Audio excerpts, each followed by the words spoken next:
کریم اما بعد فاعوذ باللہ من الشیطان الرجیم بسم اللہ الرحمن الرحیم سبحان الذي اسرى بعبده ليلا من المسجد الحرام الى المسجد الاقصى الذي باركنا حوله لنريه من آياتنا انه هو السميع البصير صدق اللہ العظیم۔ ویرمز صلی اللہ علیہ وسلم کی ذات نے اپنے پیارے حبیب صلی اللہ علیہ وسلم کو معراج کروایا ہے، اور یہ سفر معراج ہوا اور اس کا واقعہ پیش آیا۔ اس کی تاریخ کے حوالے سے 36 اقوال ہیں، ان میں سے ایک قول 27 رجب المرجب کا ہے۔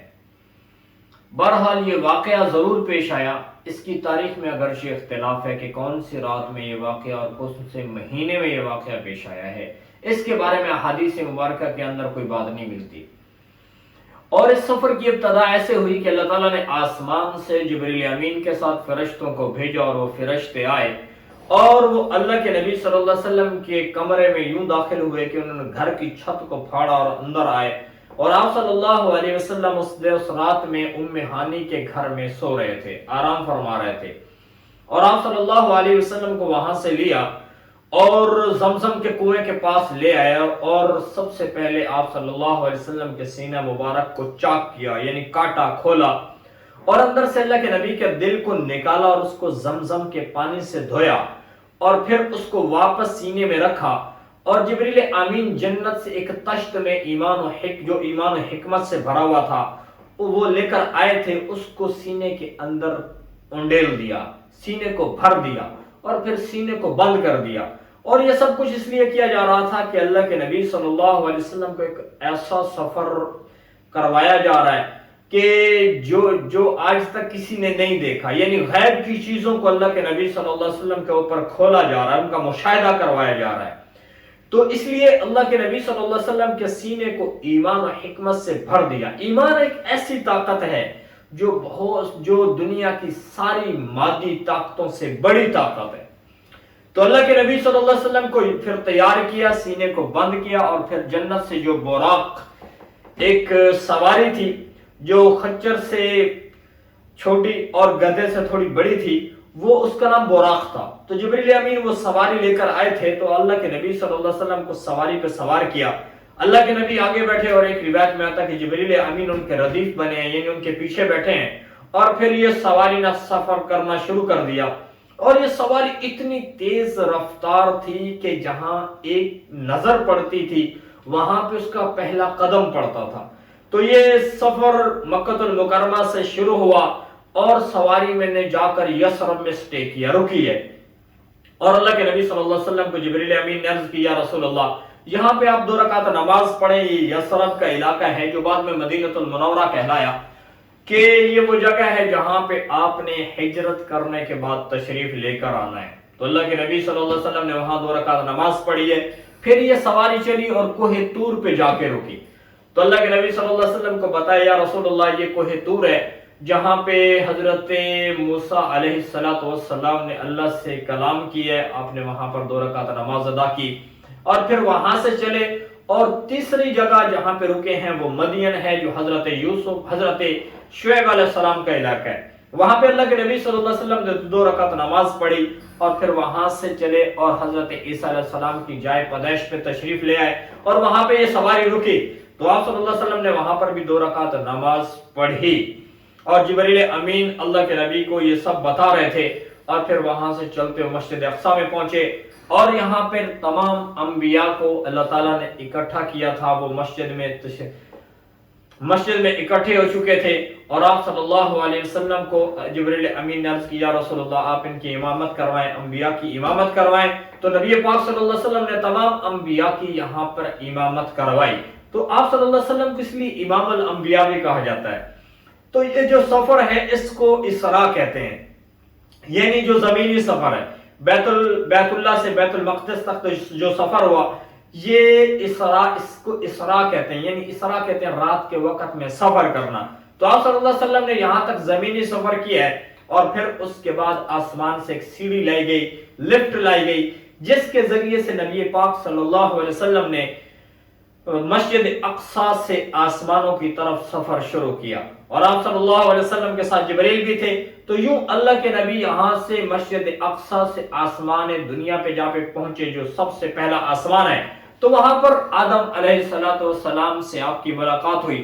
تو حضرت جبریل امین سے اللہ کے نبی نے پوچھا یہ کون ہے؟ تو انہوں نے عرض کی یا رسول اللہ یہ آپ کے ابا جان آدم ہیں. تو آپ صلی اللہ علیہ وسلم نے ان کو سلام کیا، بات ہوئی. تو دیکھتے ہیں کہ وہ دائیں حضرت آدم علیہ السلام دائیں طرف دیکھتے ہیں تو خوش ہوتے ہیں، بائیں طرف دیکھتے ہیں تو روتے ہیں.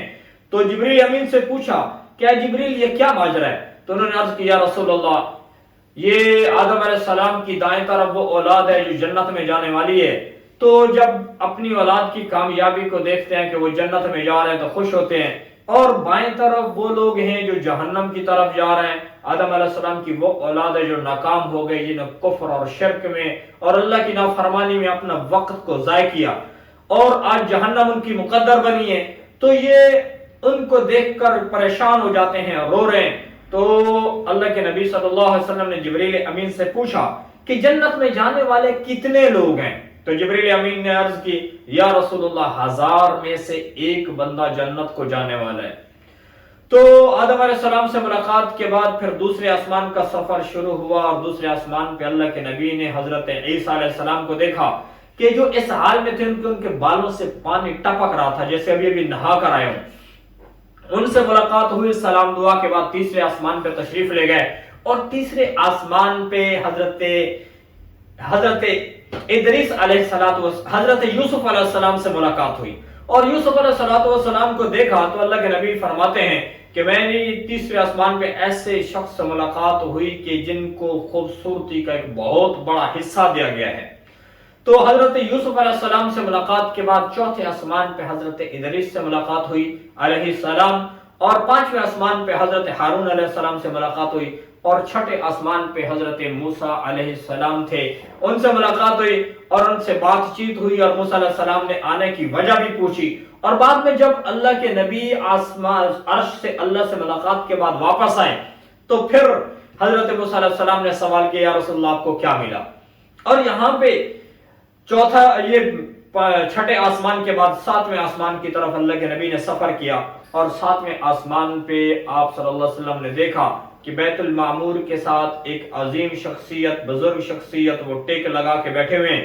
تو جبریل امین سے پوچھا یہ کون ہے؟ تو انہوں نے عرض کیا رسول اللہ یہ آپ کے جد امجد حضرت ابراہیم علیہ السلام ہے. اور یہ بیت المعمور وہ جگہ ہے جو فرشتوں کا کعبہ ہے. جیسے انسانوں کے لیے اللہ نے کعبہ بنایا، دنیا پہ لوگ جاتے ہیں وہاں پہ طواف کرتے ہیں، تو یہ کعبہ وہ ہے کہ جہاں پہ آسمان سے 70,000 فرشتے اترتے ہیں اور وہ آ کر خانہ کعبہ کا طواف کرتے ہیں. اس کے دونوں طرف دروازے ہیں، ایک طرف سے داخل ہوتے ہیں دوسری طرف سے نکلتے ہیں. تو یہ وہ جگہ ہے جہاں پہ فرشتے طواف کر رہے ہیں، ایک دفعہ آ جائیں پھر ان کی قیامت تک باری نہیں آتی. اللہ نے اتنے فرشتے بنائے ہیں. پانی کے ایک ایک قطرے کو جب بارش سے پانی نیچے اترتا ہے، آسمان سے پانی نیچے بارش کی شکل میں آتا ہے، تو ایک ایک بوند کو فرشتہ پکڑ کے لاتا ہے.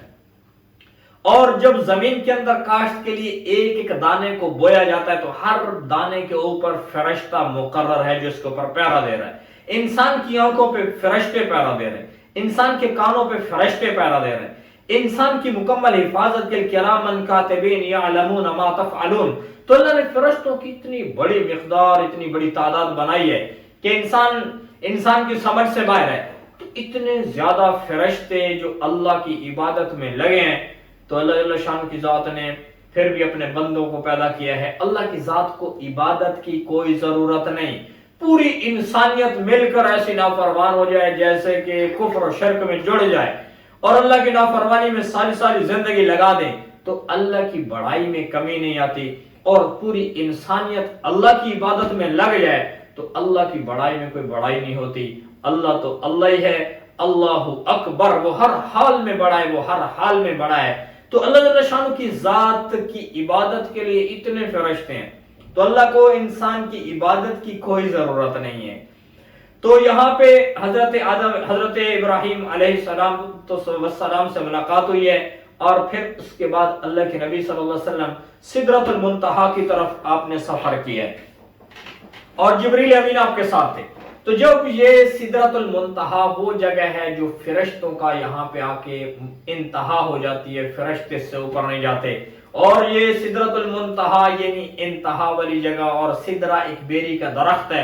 اللہ کے نبی صلی اللہ علیہ وسلم نے فرمایا وہ ایسا درخت ہے، میں نے اوپر آسمان و ساتویں آسمان کے اوپر ایک ایسے درخت کو جا کر دیکھا ہے کہ جس کے پتے ہاتھی کے کانوں کی طرح ہیں، اور اس کے اوپر جو اس کا پھل ہے وہ ایسے تھا جیسے مٹکے ہوتے ہیں، یعنی بڑا بڑے اس کے پھل اور بڑے بڑے اس کے پتے تھے، اور وہ چمک رہا تھا، اس کے اوپر نور ہی نور تھا۔ تو یہ سدرۃ المنتہا وہ جگہ ہے جہاں پہ جا کے جبریل امین رک گئے، اور اللہ کے نبی صلی اللہ علیہ وسلم نے جبریل امین کو یہاں جا کر اپنی اصلی حالت میں دیکھا ہے۔ جبریل امین جب دنیا میں اللہ کے نبی کے پاس آتے تو وہ کسی انسانی شکل میں آتے تھے، کسی صحابی کی شکل اختیار کر کے اللہ کے نبی کی خدمت میں حاضر ہوتے، لیکن وہاں سدرۃ المنتہا کے پاس اللہ کے نبی نے جبریل امین کو دیکھا کہ ان کے 600 پر ہیں، ایک جس کے بارے میں فرمایا ایک پر کو کھولیں تو مشرق، دوسرے کو کھولیں تو مغرب ڈھک جائے گا۔ تو اتنا بڑا فرشتہ اللہ نے بنایا ہے جبریل امین کو۔ تو نبی پاک صلی اللہ علیہ وسلم کو جبریل امین نے عرض کیا، یا رسول اللہ میرا اور آپ کا ساتھ یہاں تک تھا، سدرۃ المنتہا سے اوپر میں نہیں جا سکتا، اگر یہاں سے میں نے ایک قدم آگے بڑھایا تو میں جل کے راکھ ہو جاؤں گا۔ تو نبی پاک صلی اللہ علیہ وسلم کے ساتھ جبریل امین یہاں پہ آ کے رک گئے۔